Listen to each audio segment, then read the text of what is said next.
Hi learners, welcome to I Plus Training Solutions.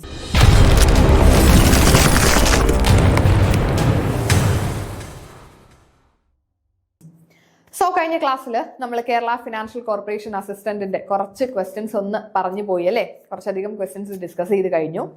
അപ്പൊ നമുക്ക് ഇന്ന് അതിന്റെ ബാലൻസ് ക്വസ്റ്റ്യൻസിലേക്ക് കടക്കാം. ഓക്കെ, കഴിഞ്ഞ ക്ലാസ്സിൽ നിങ്ങൾക്ക് നമ്മൾ പഠിച്ച പോർഷൻസ്, നമ്മൾ പറഞ്ഞു പോയ ക്വസ്റ്റ്യൻസ് ഒക്കെ ഹെൽപ്ഫുൾ ആയി എന്ന് വിശ്വസിക്കുന്നു. അങ്ങനെയാണെങ്കിൽ നമുക്ക് ബാക്കി ബാലൻസ് ഏരിയയിലേക്ക് തന്നെ പോകാം. First question, loss suffered from the date of acquisition of business to the date of incorporation should be debited to. നമ്മളൊരു ബിസിനസിനെ അക്വസിഷനുമായിട്ട് ബന്ധപ്പെട്ടിട്ടുള്ള ഒരു ക്വസ്റ്റ്യൻ ആണ്. നമ്മൾ ഒരു കമ്പനിയെ അക്വയർ ചെയ്യുന്നു. ഈ ഒരു അക്വയർ ചെയ്യുന്ന സമയത്ത് അക്വസിഷൻ തൊട്ട് ഇൻകോർപ്പറേഷൻ വരെയുള്ള ലോസുകളെ നമ്മൾ എവിടെയാണ്, ഏത് അക്കൗണ്ടിലേക്കാണ് ഡെബിറ്റ് ചെയ്യേണ്ടത്? Goodwill account, profit and loss account, capital reserve account, preliminary expense account. ഇതിൽ ഏത് അക്കൗണ്ടിലേക്കായിരിക്കണം? ഗുഡ്വിൽ അക്കൗണ്ടിലേക്കായിരിക്കണം ഡെബിറ്റ് ചെയ്യേണ്ടത് അല്ലേ? എന്തുകൊണ്ടാണെന്ന് നോക്കാം. Losses incurred from the date of acquiring a business to the date of its incorporation should be debited to the goodwill account. This is because these losses are considered capital loss and are treated as a reduction in the value of acquired business asset. ഇപ്പൊ ഇങ്ങനെയുള്ള ലോസുകളെ നമ്മളിപ്പോ ഒരു ബിസിനസിനെ acquire ചെയ്യുന്നത് തൊട്ട് അതിന്റെ incorporation നടക്കുന്നത് വരെയുള്ള ലോസുകളെ ക്യാപിറ്റൽ ലോസുകളായിട്ടായിരിക്കും കണക്കാക്കുന്നത്. And R treated as A reduction in the value of acquired business asset. ഇപ്പൊ ഇങ്ങനെ വരുമ്പോൾ, ഇങ്ങനെ ഒരു ലോസ് ഉണ്ടാകുമ്പോൾ നമ്മൾ അക്വയർ ചെയ്ത ബിസിനസിന്റെ അസറ്റിന്റെ വാല്യൂയിൽ ഒരു റിഡക്ഷൻ അല്ലേ അത്? ആ കമ്പനിക്ക് അങ്ങനെ പെട്ടെന്ന് ഒരു ലോസ് ഉണ്ടാകുന്ന സമയത്ത് ആ അക്വയർ ചെയ്യുന്ന കമ്പനിയുടെ, ആ ബിസിനസിന്റെ അസറ്റ്സിന്റെ വാല്യൂയിൽ ഒരു റിഡക്ഷൻ ആണ് ഇങ്ങനെ ഉണ്ടാകുന്ന ലോസുകൾ.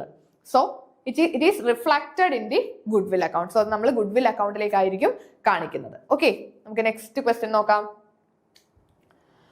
Reduction of share capital require the permission of. ഒരു കമ്പനിക്ക് ഷെയർ ക്യാപിറ്റൽ കുറയ്ക്കണം, ഒരു കമ്പനിയുടെ ഷെയർ ക്യാപിറ്റലിൽ ഒരു റിഡക്ഷൻ വരുത്തണമെങ്കിൽ ഇതിൽ ആരുടെ പെർമിഷൻ ആണ് വേണ്ടത്? Central government, SEBI, court, all of these. ആരുടെ പെർമിഷൻ ആണ്? കമ്പനീസിന് ഷെയർ ക്യാപിറ്റൽ റെഡ്യൂസ് ചെയ്യണമെങ്കിൽ, കമ്പനീസിന്റെ ഷെയർ ക്യാപിറ്റലിൽ ഒരു റിഡക്ഷൻ വരുത്തണമെങ്കിൽ നമുക്ക് വേണ്ടത് കോർട്ട് പെർമിഷൻ ആയിരിക്കും. ഓക്കെ, കോർട്ട് പെർമിഷൻ ആയിരിക്കും. A company cannot reduce its share capital without the approval of National Company Law Tribunal. National Company Law Tribunalന്റെ permission വേണം. അതാണ് നമ്മൾ സിംപ്ലി കോർട്ട് പെർമിഷൻ എന്ന് പറഞ്ഞത്. ഓക്കെ, നാഷണൽ കമ്പനി ലോ ട്രൈബ്യൂണലിന്റെ permission വേണം. This reduction must allow also follow due process including passing a special resolution, getting NCLT's confirmation, informing creditors and share holders. അപ്പൊ ഇത് നമുക്ക് ഇങ്ങനെ ഒരു കമ്പനിയുടെ ക്യാപിറ്റൽ റിഡക്ഷൻ നടത്തണമെങ്കിൽ അതിന് പല പ്രോസസ്സുകളിൽ കൂടി ആയിരിക്കും കടന്നു പോകുന്നത് അല്ലേ? ഫസ്റ്റ് ഒരു സ്പെഷ്യൽ റെസല്യൂഷൻ പാസ്സാക്കിയിരിക്കണം, NCLTയുടെ കൺഫർമേഷൻ കിട്ടണം, ദെൻ ഈ ഒരു ക്യാപിറ്റൽ റിഡക്ഷനെ പറ്റി ക്രെഡിറ്റേഴ്സിനോടും ഷെയർ ഹോൾഡേഴ്സിനോടും ഇൻഫോം ചെയ്യണം. ഇതിന് ഒരുപാട് സ്റ്റെപ്പുകളുണ്ട്, നമ്മൾ ജസ്റ്റ് അതിനെ ഒന്ന് ചുരുക്കി പറഞ്ഞിട്ടുണ്ടെന്നേ ഉള്ളൂ. ഓക്കെ, സോ കമ്പനീസിന് ഷെയർ ക്യാപിറ്റൽ റിഡക്ഷൻ വരുത്തണമെങ്കിൽ നാഷണൽ കമ്പനി ലോ ട്രൈബ്യൂണൽ അല്ലെങ്കിൽ കോർട്ടിന്റെ പെർമിഷൻ അത്യാവശ്യമായിട്ട് വേണം. ഓക്കെ, നമുക്ക് നെക്സ്റ്റ് ക്വസ്റ്റ്യനിലേക്ക് പോകാം. Preliminary expense are transferred by the vendor company at the time of absorption to.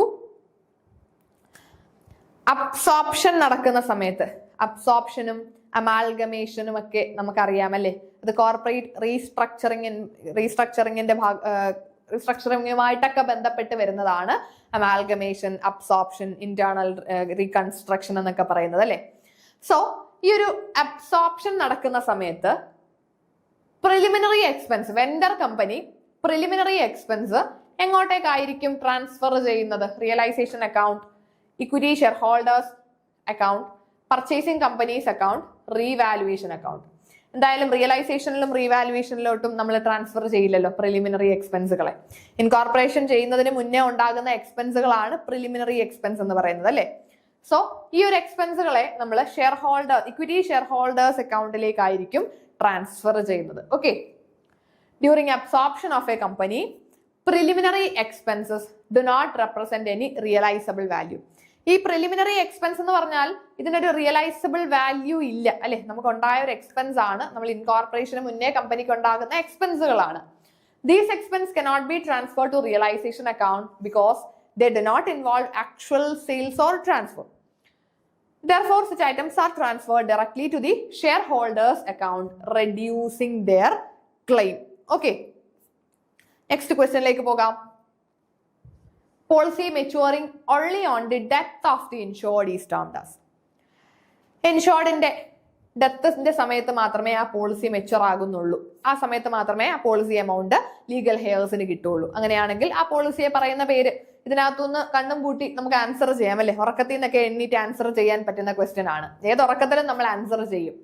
ഇതൊക്കെ വളരെ സിമ്പിൾ ബേസിക് ക്വസ്റ്റ്യൻ ആണ്. ഇൻഷുറൻസ് എന്ന് പറയുന്ന ഒരു ഏരിയയിൽ നിന്നുമുള്ള ചോദ്യമാണ്. ഓക്കെ, പക്ഷെ നമുക്ക് ഇൻഷുറൻസ് എന്ന് പറയുന്ന ഏരിയ കംപ്ലീറ്റ് ആയിട്ട് പഠിക്കാൻ നമ്മുടെ പുതിയ സിലബസ് പ്രകാരം പറഞ്ഞിട്ടില്ല. ഇനി ജനറൽ ആയിട്ട് ഏതെങ്കിലും ഏരിയയിൽ നിന്ന് എടുത്ത് ചോദിക്കാമെങ്കിൽ അങ്ങനെയുള്ളൂ. So policy maturing only on the death of the insured. ഇൻഷുർഡിന്റെ ഡെത്തിന്റെ സമയത്ത് മാത്രമാണ് ആ പോളിസി മെച്ചുവർ ആകുന്നത്. വേറെ ഒരു മെച്യൂരിറ്റി ഡേറ്റ് ഒന്നും പറയുന്നില്ല. ആ ഇൻഷുർഡ് എപ്പം മരിക്കുന്നോ ആ സമയത്ത് പോളിസി മെച്ചുവർ ആകും, പോളിസി എമൗണ്ട് ലീഗൽ ഹെയർസിന് കിട്ടും. അങ്ങനെയാണെങ്കിൽ ഏതാണ്? Yes, simple, whole life policy. ക്വസ്റ്റ്യനിൽ ആൻസർ അവിടെ തന്നെ ഉണ്ട്, ഒന്നും പഠിച്ചു വെക്കേണ്ട, ആൻസർ ചെയ്യാൻ പറ്റും അല്ലെ? ഈ ക്വസ്റ്റ്യൻ ഒക്കെ ഹോൾ ലൈഫ് പോളിസി ആണ് അല്ലെ? എൻഡോമെന്റ് പോളിസി എന്ന് പറഞ്ഞാൽ എന്തായിരിക്കും അങ്ങനെയാണെങ്കിൽ? Sum assured either on death or after a specified period whichever is earlier. Endowment പോളിസിയുടെ പ്രത്യേകത ഒന്നെങ്കിൽ ആ ഒരു ഇൻഷുർഡിന്റെ ഡെത്തിന്റെ സമയത്തോ അല്ലെങ്കിൽ അവിടെ ഒരു പ്രീ ഡിറ്റർമൈൻഡ് ഡേറ്റ് അല്ലെങ്കിൽ ഒരു സ്പെസിഫിക് പീരീഡ് കാണും. ഒന്നെങ്കിൽ ആ ഡേറ്റിലോ ആ ഒരു സ്പെസിഫൈ ചെയ്തിരിക്കുന്ന പീരീഡിലോ അല്ലെങ്കിൽ ആ ഒരു ഇൻഷുർഡിന്റെ ഡെത്ത് സമയത്തോ വിച്ച് എവർ ഈസ് ഏർലിയർ ആ സമയത്തായിരിക്കും നമ്മളുടെ പോളിസി മെച്ചുവർ ആകുന്നത്. വിത്ത് പ്രോഫിറ്റ് പോളിസി എന്ന് പറഞ്ഞാൽ that include bonus or profit, not a type of policy by itself. അതായത് ബോണസുകളോ അല്ലെങ്കിൽ പ്രോഫിറ്റും കൂടെ നമുക്ക് ആഡ് ചെയ്ത് കിട്ടുന്ന പോളിസീസിനെയാണ് വിത്ത് പ്രോഫിറ്റ് പോളിസി എന്ന് പറയുന്നത്. ഇതിനെപ്പറ്റി നമുക്ക് പറയാനാണെങ്കിൽ ഒരുപാട് ഡീറ്റെയിൽഡ് ആയിട്ട് പഠിച്ചു പോകേണ്ടതായിട്ട് വരും. സിലബസിലൊന്നും എടുത്ത് പറയാത്ത പക്ഷം നമുക്ക് ഒരുപാട് അങ്ങ് നോക്കേണ്ട കാര്യവുമില്ല ഈ ഒരു ഏരിയ. ഓക്കെ, നെക്സ്റ്റ് ക്വസ്റ്റ്യൻ നോക്കാം.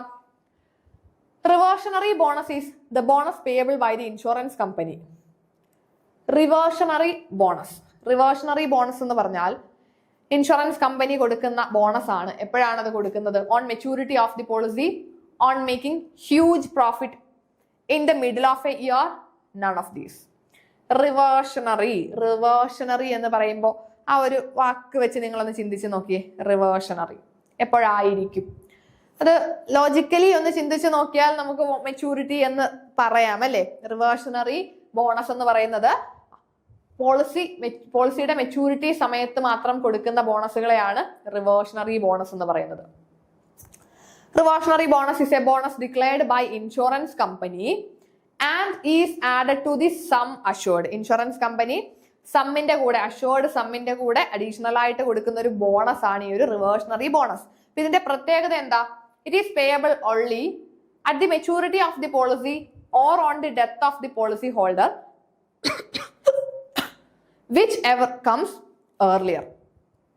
റിവേർഷണറി പോളിസി കൊടുക്കുന്നത് ഒന്നെങ്കിൽ ഈ ഒരു റിവേർഷണറി ബോണസ്, പോളിസി അല്ല, റിവേർഷണറി ബോണസ് കൊടുക്കുന്നത് ഒന്നെങ്കിൽ എപ്പോഴായിരിക്കും? പോളിസി മെച്യൂരിറ്റി സമയത്തോ അല്ലെങ്കിൽ പോളിസി ഹോൾഡറുടെ ഡെത്തിന്റെ ടൈമിലോ. ഇതിലേതാണോ ആദ്യം സംഭവിക്കുന്നത് ആ ഒരു സമയത്ത് കൊടുക്കുന്ന ബോണസുകളാണ് reversionary bonus. Okay, next question നോക്കാം. Rebate on bill discounted for a banking company. ഒരു ബാങ്കിങ് കമ്പനിക്ക് ബാങ്കിങ് കമ്പനീസ് സാധാരണ ബിൽ ഡിസ്കൗണ്ട് ചെയ്ത് കൊടുക്കാറുണ്ടല്ലോ. ബാങ്കുകളല്ലേ ബില്ലുകൾ ഡിസ്കൗണ്ട് ചെയ്യുന്നത്. ബിൽ ഓഫ് എക്സ്ചേഞ്ച് ഒക്കെ ഡ്യൂ ഡേറ്റിന് മുന്നേ നമ്മൾ ബാങ്കിൽ കൊണ്ടു കൊടുക്കുമ്പോൾ എന്താ ഈ ബിൽ ഡിസ്കൗണ്ടിങ് എന്ന് പറഞ്ഞാൽ? ഇപ്പൊ നമ്മൾ ഒരു വെൻഡർ ആണ്, നമ്മളൊരു കമ്പനിയാണ്. അപ്പൊ നമ്മൾ കുറച്ച് സാധനങ്ങൾ കസ്റ്റമേഴ്സിന് വിറ്റു. കസ്റ്റമേഴ്സ് നമുക്ക് ഒരു ബിൽ ഓഫ് എക്സ്ചേഞ്ച് തന്നത്, അതായത് അടുത്ത മാസം എമൗണ്ട് തന്നുകൊള്ളാം എന്നൊക്കെ പറഞ്ഞിട്ടൊരു ബിൽ ഓഫ് എക്സ്ചേഞ്ച് എഴുതി തന്നു. ഈ ബില്ല് നമുക്ക് അടുത്ത മാസമാണ് ഇത് വെച്ചിട്ട് നമുക്ക് എമൗണ്ട് കിട്ടുന്നത്. അപ്പൊ നമ്മൾ എന്ത് ചെയ്തു? നമുക്ക് ഇപ്പൊ പൈസ അത്യാവശ്യമാണ്. അപ്പൊ നമ്മളിത് ബാങ്കിൽ കൊണ്ട് ഡിസ്കൗണ്ട് ചെയ്യും. അതായത് മെച്യൂരിറ്റി ഡേറ്റിന് മുന്നേ അതിനെ ക്യാഷ് ആക്കി മാറ്റും. അതിനെയാണ് ഡിസ്കൗണ്ടിങ് എന്ന് പറയുന്നത്. അങ്ങനെ കൊടുക്കുമ്പോൾ ഒരു പ്രത്യേകതയുണ്ട്. നമ്മൾ ഈ മെച്യൂരിറ്റി പീരീഡിന് മുന്നേ ഈ ബില്ല് ബാങ്കിൽ കൊടുത്ത് ക്യാഷ് ആക്കുമ്പോൾ ബാങ്ക് ഒരു നിശ്ചിത ശതമാനം അതിൽ നിന്ന് എടുത്തിട്ട് ബാക്കിയെ നമുക്ക് തരും. ചിലപ്പോൾ 1 ലക്ഷം രൂപയായിരിക്കും ആ ബിൽ ഓഫ് എക്സ്ചേഞ്ചിലുള്ള വാല്യൂ. നമുക്ക് ചിലപ്പോൾ ഒരു 95,000 രൂപ തരും. 5,000 രൂപ ബാങ്ക് എടുക്കും അല്ലെ. നമുക്ക് ഡ്യൂ ഡേറ്റിന് മുന്നേ അത് ക്യാഷ് ആക്കി തരുന്നതിന് ബാങ്ക് എടുക്കുന്ന കമ്മീഷൻ ആണ്. സോ ഇങ്ങനെ ബിൽ ഡിസ്കൗണ്ട് ചെയ്യുന്നത് ഒരു ബാങ്കിന്റെ ജോലിയാണല്ലോ. ഈ ബിൽ ഡിസ്കൗണ്ടിങ്ങിനുള്ള റിബേറ്റ് ഉണ്ട് അല്ലെ, rebate on bill discounted. Bill ഡിസ്കൗണ്ടഡിന്റെ റിബേറ്റ് എന്താണ്? ഈ റിബേറ്റ് നമ്മൾ ഇൻകം ടാക്സിലൊക്കെ റിബേറ്റ് പഠിക്കാറുണ്ട്. ബിൽ ഡിസ്കൗണ്ടഡിനുള്ള റിബേറ്റ് എന്താ നമുക്ക് നോക്കാം. So rebate on bill discounted ഒരു ബാങ്കിങ് കമ്പനിയെ സംബന്ധിച്ചിടത്തോളം റിബേറ്റ് ഓൺ ബിൽ ഡിസ്കൗണ്ടഡ് എന്ന് പറഞ്ഞാൽ അതൊരു ലയബിലിറ്റി ആണ്. എന്താണ് എന്ന് നമുക്ക് നോക്കാം. Rebate on bill discounted refers to the unearned portion of income on bill discounted by a banking company. ഒരു ബാങ്കിങ് കമ്പനി ബിൽ ഡിസ്കൗണ്ട് ചെയ്ത് കൊടുത്തു, പക്ഷെ അതില് ആ ബാങ്കിങ് കമ്പനിയുടെ അൺഏൺഡ് പോർഷൻ ഉണ്ട്. അതായത് ചിലപ്പോ നമുക്ക് ആ ഒരു എമൗണ്ട് കിട്ടുന്നത് നമുക്ക് ഏൺ ചെയ്യുക എന്ന് പറഞ്ഞാൽ എന്താ, നമ്മളത് അക്രൂ ചെയ്തു എന്നുള്ളതാണ് ഏൺ ചെയ്യുന്നത് കൊണ്ട് ഉദ്ദേശിക്കുന്നത് അല്ലെ. ഇപ്പൊ ഈ ഒരു ബില്ല് ഡിസ്കൗണ്ട് ചെയ്തു, നമ്മൾ എമൗണ്ട് കൊടുത്തു, ബാങ്കിങ് കമ്പനി ബിൽ ഡിസ്കൗണ്ട് ചെയ്തു കൊടുത്തു. അപ്പൊ അതിൽ നിന്ന് കിട്ടുന്ന ഇൻകത്തിലെ അൺഏൺഡ് പോർഷൻ ഉണ്ട്, ബാങ്കിങ് കമ്പനി ഏൺ ചെയ്യാത്ത, ചിലപ്പോൾ അത് നെക്സ്റ്റ് ഇയറിലായിരിക്കും നമുക്ക് അക്രൂ ആകുന്നത്. അപ്പൊ ഈ ഒരു അൺഏൺഡ് പോർഷനെയാണ് റിബേറ്റ് ഓൺ ബിൽ ഡിസ്കൗണ്ടഡ് എന്ന് പറയുന്നത്. അത് ഇപ്പൊ നമുക്കൊരു ലൈബിലിറ്റി അല്ലേ, ഇപ്പൊ നമുക്കൊരു ലൈബിലിറ്റി ആണ്, കാരണം ഇപ്പൊ അർഹതയില്ലാത്ത എമൗണ്ട് ആണ്. നെക്സ്റ്റ് ഇയറിലെ അത് നമ്മൾ ഏൺ ചെയ്യത്തുള്ളൂ. അങ്ങനെയാണെങ്കിൽ അത് നമ്മളുടെ ഒരു ലൈബിലിറ്റി ആയിട്ട് പറയാം അല്ലെ. When a bank discount a bill, it receive the discount up front for the entire period. But at the end of the accounting year, some part of the period may still remain. That unexpired portion of the discount is not yet earned and must be treated as a liability. Okay. ഈ bill discount ചെയ്യുന്ന സമയത്ത് entire പീരീഡിലേക്കുമുള്ള amount ആണല്ലോ ബാങ്കിന് കിട്ടുന്നത്. Bank ബില്ലുകൾ discount ചെയ്യുമ്പോൾ നമ്മൾ പറഞ്ഞു 1,00,000 രൂപയുടെ ബില്ല് കൊണ്ട് കൊടുക്കുമ്പോൾ 5,000 രൂപ ബാങ്ക് അങ്ങ് എടുക്കും. എന്നിട്ട് ബാക്കി 95,000 രൂപയായിരിക്കും കസ്റ്റമറിന് കൊടുക്കുന്നത്. സോ ഈ ഒരു 5,000 എന്ന് പറഞ്ഞാൽ ആ ഒരു കംപ്ലീറ്റ് പീരീഡിലേക്കും ഉള്ളതാണ് അല്ലെ. ഇനി എന്നാണോ യഥാർത്ഥത്തിൽ ആ ബില്ല് ഡ്യൂ ആകുന്നത് ആ ഡേറ്റ് വരെയാണ് നമ്മൾക്ക് ഈ ഒരു കിട്ടിയ എമൗണ്ട് എന്ന് പറയുന്നത്, ഈ കിട്ടിയ ഡിസ്കൗണ്ട് അത്രയും പീരീഡിലേക്കുമാണ് കിടക്കുന്നത്. അപ്പൊ അതിന്റെ ലാസ്റ്റ് 2 മാസം നെക്സ്റ്റ് അക്കൗണ്ടിങ് ഇയറിലാണ് വരുന്നത്, നെക്സ്റ്റ് ഫൈനാൻഷ്യൽ ഇയറിലാണ് വരുന്നത്. അങ്ങനെയാണെങ്കിൽ അത് നമുക്ക് ഇപ്പോഴത്തെ പ്രോഫിറ്റ് ആയിട്ട് എടുക്കാൻ പറ്റില്ല, ഇപ്പൊ നമുക്ക് കിട്ടിയ ഒരു ഇൻകം ആയിട്ട് എടുക്കാൻ പറ്റില്ല. അത് നമ്മൾ ലയബിലിറ്റി ആയിട്ടായിരിക്കും കാണിക്കേണ്ടത്. ഓക്കെ, അത് നമുക്ക് ഇപ്പോൾ അക്രൂ ചെയ്തതല്ലല്ലോ, നമ്മൾ ഏൺ ചെയ്തിട്ടില്ല. ആ അൺഏൺഡ് പോർഷൻ ആണ് റിബേറ്റ് ഓൺ ബിൽ ഡിസ്കൗണ്ടഡ്. അതറിഞ്ഞാൽ തന്നെ നമുക്ക് അറിയാമല്ലോ, അൺഏൺഡ് പോർഷൻ ആണെങ്കിൽ അതൊരു ലയബിലിറ്റി അല്ലേ, നമ്മൾ ഏൺ ചെയ്യാത്ത പോർഷൻ. നമ്മൾ ഈ അഡ്വാൻസ് ഒക്കെ കിട്ടുന്നത്, അഡ്വാൻസ് കിട്ടിയാൽ ലയബിലിറ്റി ആയിട്ടല്ലേ കണക്കാക്കുന്നത്. നമുക്ക് ഈ മാസം അടുത്ത മാസത്തെ സാലറിയും കൂടെ ഈ മാസമേ കിട്ടി. സത്യം പറഞ്ഞാൽ അടുത്ത മാസത്തെ സാലറി നമുക്ക് ഈ മാസമേ കിട്ടിയാൽ അത് നമ്മളുടെ ഒരു ലയബിലിറ്റി അല്ലേ. അതേപോലെ തന്നെയാണ് rebate on bill discount. Okay, next question. Provision for doubtful debt in case of standard asset is to be made at. Doubtful ഡെറ്റ്സിന് നമ്മൾ സാധാരണഗതിയിൽ പ്രൊവിഷൻസ് വെക്കാറുണ്ട്. ഡൗട്ട്ഫുൾ ഡെറ്റുകൾക്ക് പ്രൊവിഷൻ വെക്കാറുണ്ടല്ലോ. ഡൗട്ട്ഫുൾ ഡെറ്റ് എന്ന് പറഞ്ഞാൽ നമ്മൾ ഒരാൾക്ക് കടം കൊടുത്തു, കടത്തിന് കുറച്ച് സാധനങ്ങൾ കൊടുത്തു. അപ്പൊ ഈ ആള് അല്ലെങ്കിൽ ഈ ഡെറ്റേഴ്സ് നമുക്ക് പൈസ തിരിച്ചു തരുമോ ഇല്ലയോ എന്നൊന്നും ഉറപ്പില്ല. തിരിച്ചു തന്നില്ലെങ്കിലോ എന്ന് വെച്ച് നമ്മളൊരു പ്രൊവിഷൻ വെക്കും അല്ലെ. പ്രൊവിഷൻ ഫോർ ഡൗട്ട്ഫുൾ ഡെറ്റ് അല്ലെങ്കിൽ പ്രൊവിഷൻ ഫോർ ബാഡ് ഡെറ്റ്. തിരിച്ചു തരത്തില്ല അല്ലെങ്കിൽ തരത്തില്ലെങ്കിലോ നമുക്കൊരു സംശയം ഉണ്ടെങ്കിലും നമുക്ക് അവിടേക്ക് പ്രൊവിഷൻസ് കൊടുക്കാം. നമ്മളുടെ അക്കൗണ്ടിങ്ങിലെ കൺസർവേറ്റിസം കോൺസെപ്റ്റ് പ്രകാരമാണ് അത് പറയുന്നത് അല്ലെ. കൺസർവേറ്റിസത്തിൽ പറയുന്നത് എന്താ? Anticipate no profit but provide for all possible losses. നമുക്ക് പ്രോഫിറ്റുകളെ ഒരിക്കലും ആന്റിസിപ്പേറ്റ് ചെയ്യരുത്, പക്ഷെ നഷ്ടമുണ്ടാകാൻ സാധ്യതയുണ്ടെങ്കിൽ അതിനെയൊക്കെ പ്രൊവിഷൻ വെക്കണം. അതുകൊണ്ടാണ് നമ്മൾ ഈ ഡൗട്ട്ഫുൾ ഡെറ്റ്സിനും ബാഡ് ഡെറ്റിനും ഒക്കെ പ്രൊവിഷൻസ് വെക്കുന്നത്. സോ ഇവിടെ പറഞ്ഞിരിക്കുന്നത് provision for doubtful debt in case of standard asset.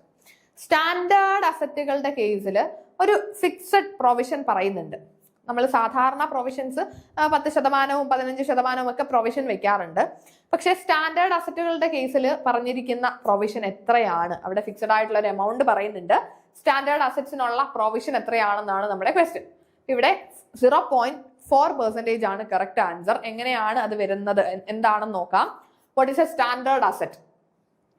According to RBI guidelines for provisioning on standard asset. Standard asset എന്ന് പറഞ്ഞാൽ RBI ആണ് കൃത്യമായിട്ട് ഈ ഗൈഡ് ലൈൻസ്, സ്റ്റാൻഡേർഡ് അസറ്റുകളുടെ പ്രൊവിഷൻസിനെ പറ്റി RBI കൃത്യമായിട്ട് ഗൈഡ് ലൈൻസ് പറഞ്ഞിട്ടുണ്ട്. അപ്പൊ സ്റ്റാൻഡേർഡ് അസറ്റ് എന്ന് പറഞ്ഞാൽ those which do not disclose any problems and are not non-performing. ബാങ്കുകളെയൊക്കെ സംബന്ധിച്ചിടത്തോളം അവരുടെ ഏറ്റവും നല്ല അസറ്റുകളാണ് സ്റ്റാൻഡേർഡ് അസറ്റുകൾ. അപ്പൊ ഈ അസറ്റുകൾക്ക് ഒരു പ്രോബ്ലംസും ഇല്ല. അതായത് ബാങ്കുകളുടെ അസറ്റ് എന്ന് പറഞ്ഞാൽ എന്താ? ബാങ്കുകളുടെ അസറ്റ് എന്താണ്? ബാങ്ക് ലോൺസ് ആണ് അല്ലെ? ബാങ്ക് പ്രൊവൈഡ് ചെയ്യുന്ന ലോണുകളാണ് ബാങ്കിന്റെ അസറ്റുകൾ. അപ്പൊ ഈ പറയുന്ന ലോണുകൾക്ക് വേറെ പ്രോബ്ലംസ് ഒന്നുമില്ല, നോൺ പെർഫോമിംഗ് അല്ല, കൃത്യമായിട്ട് നമുക്ക് അതിന്റെ ഇൻട്രസ്റ്റ് കസ്റ്റമേഴ്സ് അടയ്ക്കുന്നുണ്ട്, പ്രിൻസിപ്പളും അടയ്ക്കുന്നുണ്ട്, നോൺ പെർഫോമിംഗ് ഒന്നുമല്ല, കൃത്യമായിട്ട് നമുക്ക് എമൗണ്ട് കിട്ടുന്നുണ്ട്, അതിനൊരു പ്രോബ്ലവും ഇല്ലാത്ത അസറ്റുകളാണെങ്കിൽ അതിനെ സ്റ്റാൻഡേർഡ് അസറ്റ് എന്ന് പറയാം. എന്നിട്ടും അതിന് പ്രൊവിഷൻ വെക്കാൻ പറയുന്നു അല്ലെ? Even though these assets are performing, a general provision is required as a precautionary measure. Performing ആണെങ്കിൽ പോലും ഒരു പ്രിക്കോഷണറി മെഷർ പോലെ, നമുക്കൊരു മുൻകരുതൽ പോലെ ഈ പറയുന്ന പെർഫോമിംഗ് അസറ്റ്സിന് ഉൾപ്പെടെ ഒരു പെർഫോമിംഗ് അസറ്റ്സ് ആയിട്ടുള്ള നമ്മളുടെ ഒരു പ്രശ്നവും ഇല്ലാത്ത സ്റ്റാൻഡേർഡ് അസറ്റുകൾക്കും പ്രൊവിഷൻ വെക്കാനായിട്ട് RBI പറയുന്നുണ്ട്. പ്രിക്കോഷണറി മോട്ടീവിന്റെ ഭാഗമായിട്ടാണ്. അങ്ങനെയാണെങ്കിൽ the provision requirement for standard asset is typically 0.4% of the outstanding amount. നമ്മൾ എത്രയാണോ ലോണുകളൊക്കെ കൊടുത്തിരിക്കുന്നത് അതിന്റെ 0.4%, 4%, 0.4% പ്രൊവിഷൻ ആയിട്ട് വെക്കണം. ഓക്കെ, നെക്സ്റ്റ് ക്വസ്റ്റ്യൻ നോക്കാം. A reserve created by a banking company as per section 17 of the banking regulation act 1949. Banking regulation act പ്രകാരം banking company create ചെയ്ത ഒരു റിസർവിനെ പറയുന്ന പേര്. അതും നമുക്കൊന്ന് ലോജിക്കലി തിങ്ക് ചെയ്യാം. എല്ലാ ആൻസറും ഒന്നും നമുക്ക് പഠിച്ചു വെച്ച് അറിഞ്ഞിരിക്കുന്നത് ആയിരിക്കണമെന്നില്ല. അങ്ങനെയാണെങ്കിൽ പോലും എന്ത് ചെയ്യാം, ഇവിടേക്ക് ഒരു സിമ്പിൾ ലോജിക്ക് യൂസ് ചെയ്യാം. ഇപ്പൊ നോക്കിക്കേ, ഇവിടെ ബാങ്കിങ് കമ്പനി നമ്മൾ ഫോർമലായിട്ട് പഠിക്കുകയാണെങ്കിൽ section 17 banking regulation act 1949 section 17 പ്രകാരം ബാങ്കിങ് കമ്പനി ക്രിയേറ്റ് ചെയ്ത റിസർവ് ഏതാണ് എന്ന് കൃത്യമായിട്ട് പഠിച്ചു വെക്കണം. ഇനി അല്ലാതെ നോക്കിയാലോ, ബാങ്കിങ് റെഗുലേഷൻ ആക്ട് ഏതെങ്കിലും ഒരു ആക്ട് പ്രകാരം വന്ന റിസർവുകളാണ്.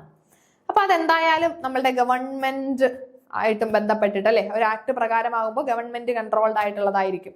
അങ്ങനെയാണെങ്കിൽ നമുക്ക് അതിനെ എന്ത് പറയാം? സ്റ്റാറ്റ്യൂട്ടറി റിസർവ് എന്ന് പറഞ്ഞുകൂടെ? സ്റ്റാറ്റ്യൂട്ട്, നമ്മളുടെ അതോറിറ്റി, ഗവൺമെന്റ് അല്ലെ. സോ അതിനെ നമുക്ക് സ്റ്റാറ്റ്യൂട്ടറി റിസർവ് എന്ന് പറയാം. Okay, under section 17 subsection 1 of the Banking Regulation Act 1949, every banking company incorporated in India is required to create a statutory reserve. Bank must transfer at least 20% of its profit to this reserve every year. ഇപ്പൊ എല്ലാ banking കമ്പനീസും, ഇന്ത്യയിൽ incorporate ചെയ്തിട്ടുള്ള banking companies എല്ലാവരും compulsory ആയിട്ട് statutory reserve create ചെയ്തിരിക്കണം. അതേപോലെ തന്നെ പ്രോഫിറ്റിന്റെ 20% statutory റിസർവിലേക്ക് മാറ്റണം അല്ലെ. This reserve is maintained to strengthen the financial position of the bank and ensure stability in banking system.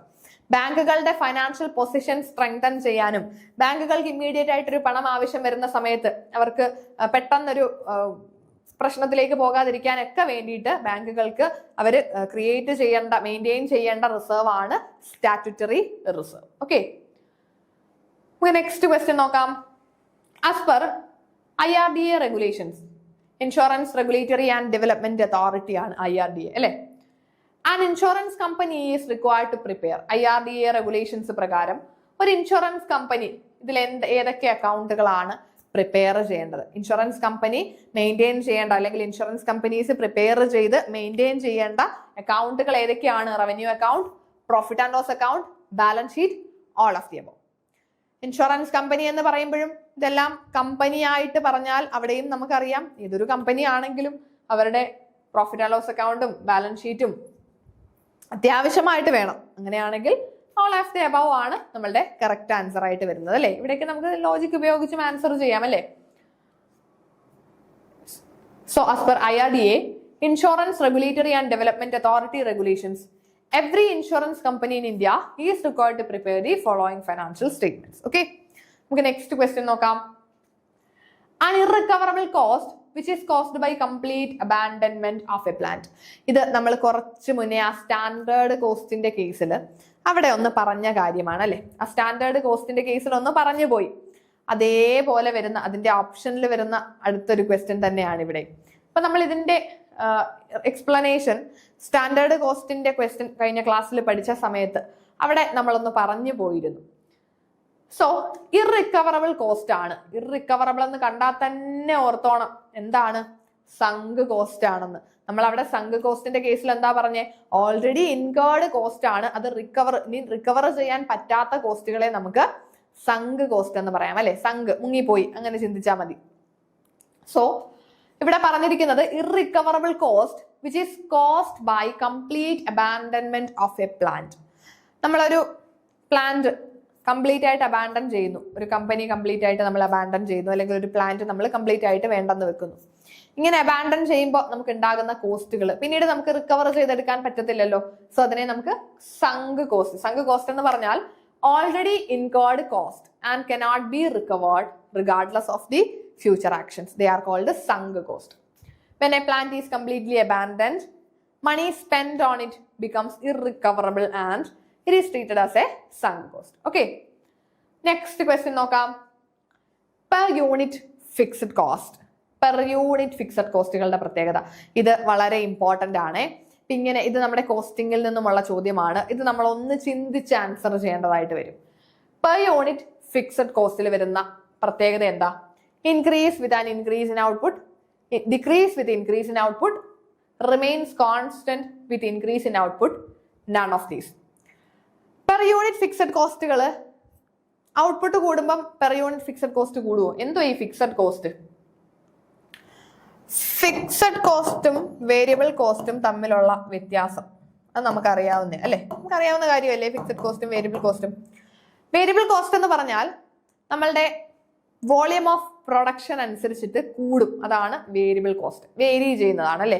Production കൂടുമ്പോൾ വേരിയബിൾ കോസ്റ്റ് കൂടും, പ്രൊഡക്ഷൻ കുറയുമ്പോൾ വേരിയബിൾ കോസ്റ്റ് കുറയും. ഫിക്സഡ് കോസ്റ്റോ? ഫിക്സഡ് കോസ്റ്റ് റിമെയിൻസ് ഫിക്സഡ് അല്ലെ. Fixed cost remain fixed irrespective of the level of production അല്ലെങ്കിൽ volume of output. Level of production വെച്ചിട്ടൊന്നും fixed കോസ്റ്റുകൾ എന്ത് ചെയ്യുന്നില്ല, കൂടത്തില്ല. ഇറ്റ് റിമെയിൻസ് ഫിക്സഡ് അല്ലെ. സോ ഈ ഒരു ഫിക്സഡ് കോസ്റ്റും വേരിയബിൾ കോസ്റ്റും തമ്മിലുള്ള വ്യത്യാസമൊക്കെ നമുക്കറിയാം. പക്ഷേ നമുക്ക് ഈ എക്സാമിന് ചോദിക്കുമ്പോൾ പെർ യൂണിറ്റിന്റെ ബേസിൽ ചോദിക്കും, അവിടെയാണ് നമ്മൾ തെറ്റിക്കുന്നത്.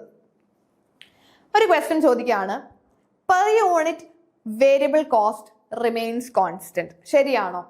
Per unit variable cost remains constant എന്ന് പറയുമ്പോൾ പെട്ടെന്ന് നമ്മൾ വിചാരിക്കത്തില്ലേ അത് തെറ്റാണ്, വേരിയബിൾ കോസ്റ്റ് എന്ന് പറഞ്ഞാൽ വേരി ചെയ്യും.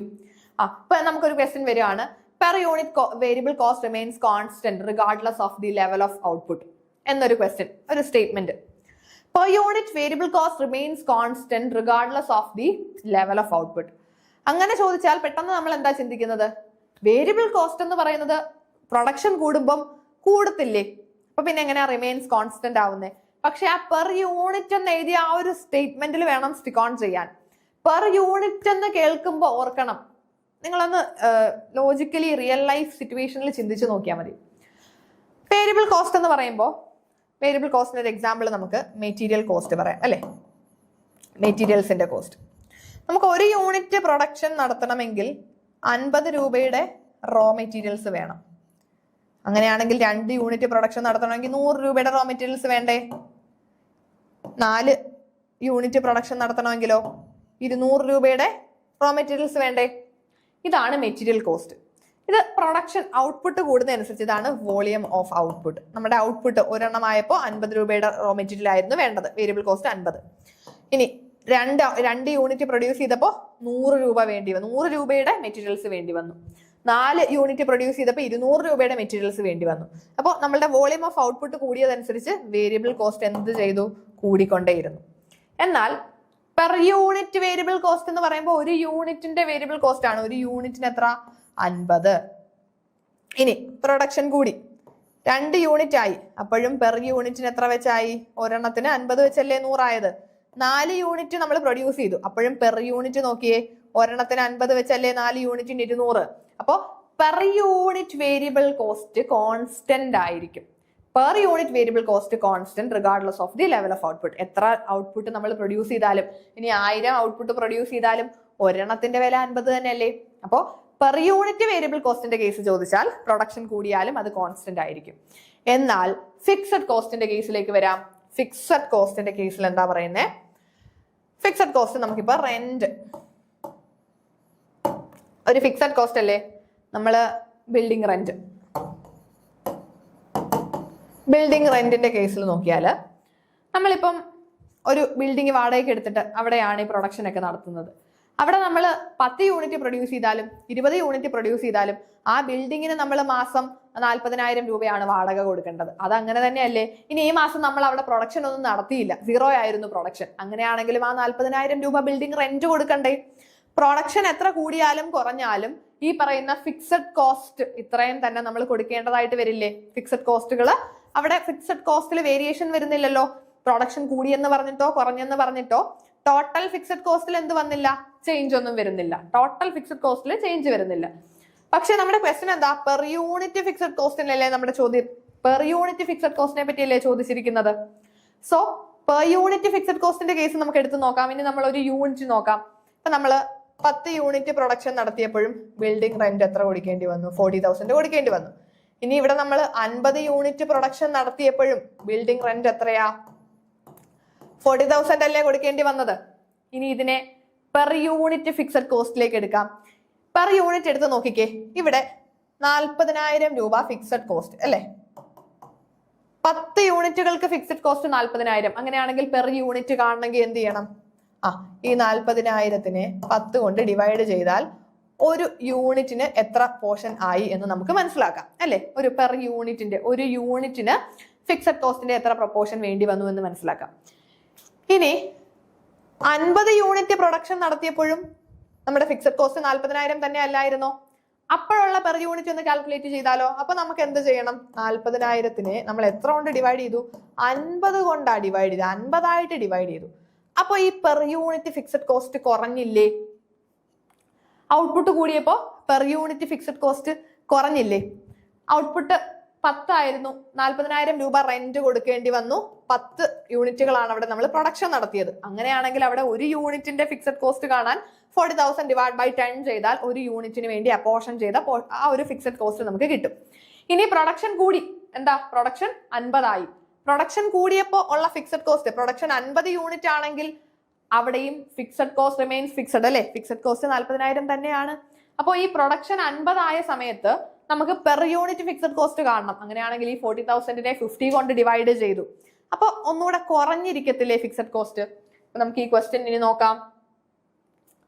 Per unit fixed cost increase with increase in output ആണോ? Decrease with increase in output ആണോ? Remains constant with increase in output ആണോ? ഏതാണ്? Yes, decrease in increase in output. Decrease with increase in output. Output കൂടിയപ്പോ നമുക്ക് per unit fixed cost, നമ്മുടെ production volume കൂടിയ സമയത്ത് per unit fixed cost എന്ത് ചെയ്തു? കുറഞ്ഞു. ഇത് നമ്മുടെ ഫിക്സഡ് കോസ്റ്റിന്റെ കേസിലും വേരിയബിൾ കോസ്റ്റിന്റെ കേസിലും ഇതൊന്ന് കൃത്യമായിട്ട് നിങ്ങൾ പഠിച്ചു വെക്കണം. വേരിയബിൾ കോസ്റ്റിന്റെ കേസിൽ എന്താ നമ്മൾ പറഞ്ഞേ? വേരിയബിൾ കോസ്റ്റുകളാണെങ്കിൽ അത് പ്രൊഡക്ഷൻ കൂടുന്നതനുസരിച്ച് വേരിയബിൾ കോസ്റ്റ് കൂടും. പക്ഷേ per unit variable cost constant ആയിരിക്കും. പ്രൊഡക്ഷൻ കൂടിയാലും കുറഞ്ഞാലും പെർ യൂണിറ്റ് കോൺസ്റ്റന്റ് ആണ്. ഫിക്സഡ് കോസ്റ്റിന്റെ കേസിൽ അങ്ങനെയല്ല.